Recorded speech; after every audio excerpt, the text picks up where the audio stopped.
Panginoong Jesucristo po.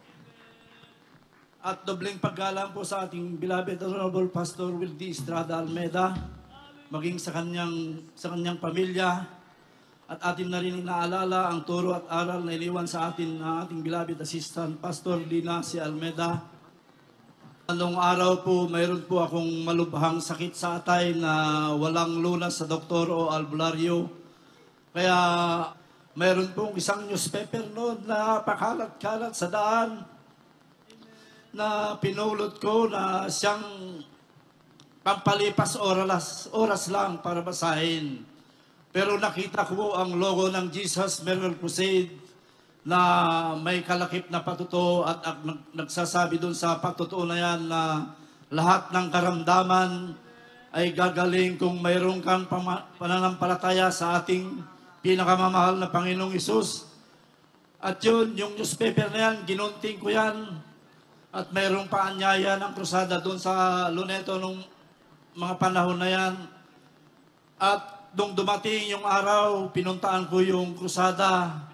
Gusto ko lang gumaling mapatunayan kung totoo ang aking nabasa sa newspaper na yan. Hanggang sa sumunod pa ako sa ginagawa nila, pumapalakpak, kumakanta, hanggang sa dumating ang panalangin ng ating mismong ginagalang at minamahal na pastor na marami kaming may mga karamdaman. Mayroon pong mga nakaupo sa wheelchair, may mga nakahiga sa folding bed, mayroon mga nakasaklay.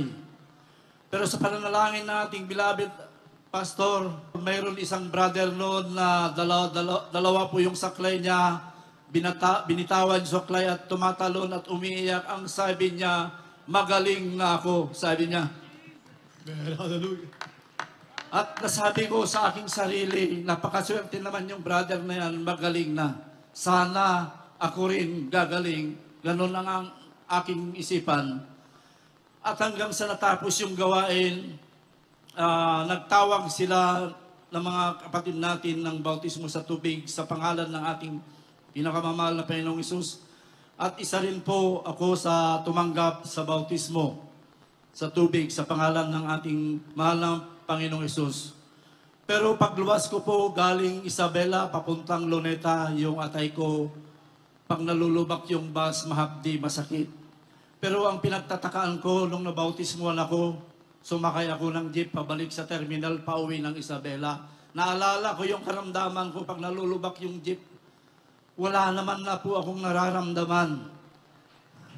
Man, hallelujah. Hanggang sa nakauwi po ako sa amin, sa Isabela. Wala yung masakit at mahapdi sa aking atay. At isa po ako sa naabot ng panalangin ng ating minamahal na pastor at pinagaling ako ng ating pinakamamahal na Panginoong Jesucristo po. Amen. Hallelujah. Gumaling nga yung karamdaman ko, pero yung kalagayan naming mag-asawa noon mahirap. Wala kaming ari-arian, walang-wala. Mayroon kaming bahay noon na sama-sama po yung kusina, kwarto, salas, nandun na lahat. Pag mayroon mga bisita noon na dumarating sa bahay namin, mga kapatiran, hindi ko sila mapapasok sa loob. Doon lang kami sa ilalim ng puno na minsan may blessing ng may meriendahan, kukwentuhan. At tuloy-tuloy yung aking pagdalo na nanalangin na sana bigyan mo ko, mahal na Panginoon, na kahit lote, kahit hindi man ganong kalaking bahay, basta mapapasok ko lang ang bisita. At tuloy-tuloy yung aming pagdalo hanggang sa nalaman namin yung pagbibigay ay susi lang pagpapala. Amen. At yun po ay sumunod ako. At yung mahiling ko noon na kahit hindi man gaano kang kalakihan na lote, hindi lang po isa ang binigay ng mahal na Panginoon, tatlong lote po yung binigay. Amen. Hallelujah. Pati yung bahay namin na hindi makapasok ang bisita, pinalaki rin ng mahal na Panginoon at makakapasok na rin sila pagpupunta sa bahay. At noong mga panahon na yan, nagsama kami ng aking beloved asawa sa loob ng 4 na taon at hindi po kami nagkakaroon ng anak. Nayaya ko siya na sumama sa akin na may magaganap na mini crusade noon sa Aurora, Isabela at sumama nagpabautismo at pag-uwi namin sa aming bahay, sabi niya, napakaganda pala yung pinupuntahan mo, sabi niya sa akin. Amen. Hallelujah. At tinanong ko kung bakit, kung ano naman ang maganda doon. Kasi maraming masakit sa aking katawan. Ngayon, wala na yung mga masakit sa aking katawan, Amen. sabi niya. Hallelujah.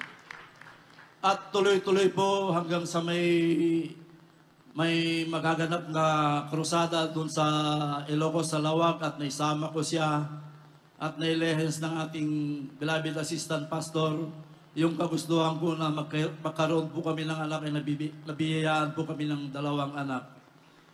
At hanggang dito na lang ang aking pasasalamat. Ang lahat ng kapurihan pasasalamat ay para lang sa ating pinakamamahal na Panginoong Jesucristo po. Purihin po ang ating mahal na Panginoon. Hallelujah.